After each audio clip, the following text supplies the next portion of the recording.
Hola, howdy, hello. Greetings, folks. This is Sarana Naranamurthy here to talk about the mind business. Today, in this session of podcast, we are going to speak about a wake up call. A wake up call is something people would wait years and years for. But how exciting would it be if you get a hint of it when you're still young? You will cherish it to the fullest, right? In a pleasant way to cherish it, I have decided to come up with a framework of whole series of wake up call that sums up pretty much every aspect of it.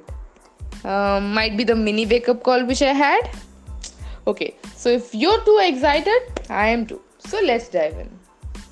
On an early morning of 31st August, might be around 5 am, I was in my terrace.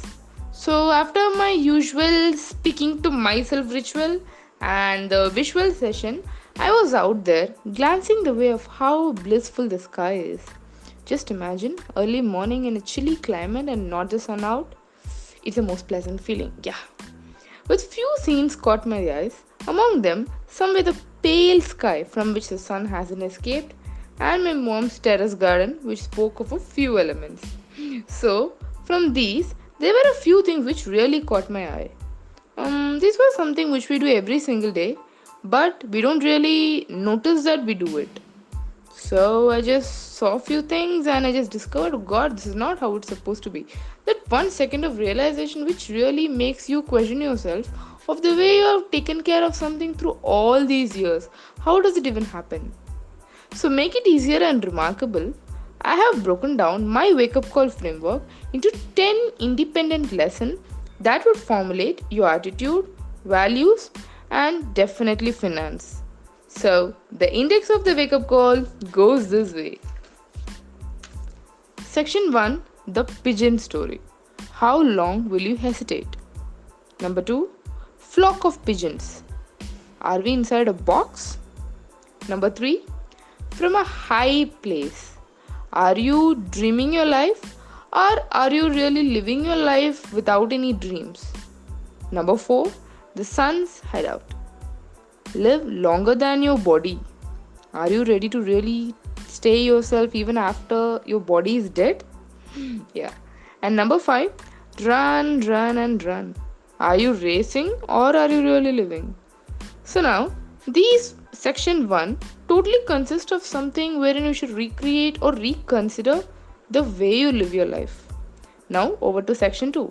Number 1, the name route. Building your foundation. Number 2, the grassroots income. Where should you put all your eggs into? Is it into a single basket? Number 3, the grassroots of love. If you're not ready to love and if you're not ready to spread compassion, there is really no way of living in the earth. Number 4, the grassroots versus neem root income. So this is one of the highlighted session of this podcast. Please stay tuned. And the final one, pulling out your weeds. Cleansing is a basic ritual. Please do it.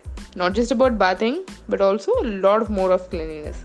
So 10 mantras for framing my way of effective living. Now there are some languages spoken in which there are a lot of things that are really explained, but does everyone understand every language? It is still a question mark. But I have tried to put things in a very simpler way, for which I believe if something has added value to me, it would definitely add value to you. Now, these parts, these 10 mantras forever would stay etched in my journal. But if you really think this inspires you, or if you really think you are so curious to know further, stay tuned for my next 10 podcast, which is going to be individual session which would explain and elaborate each mantra into diversified session of podcast so as to make you understand everything. Are you interested to follow this ritual too? DM me with an I am interested. So when you DM me, this really gets me super eager to post the next podcast. And also, for all those people who are DMing me, you get a favorite card which has all the wake up call essentials, and it will definitely stay as a package for you in your inspirational list. So if you wanted to claim that my favorite card, welcome to my inbox with an I am interested too. So, eager, right? Okay. Stay tuned, stay safe, and keep listening to The Mind Business. So, until the next one, signing off with love.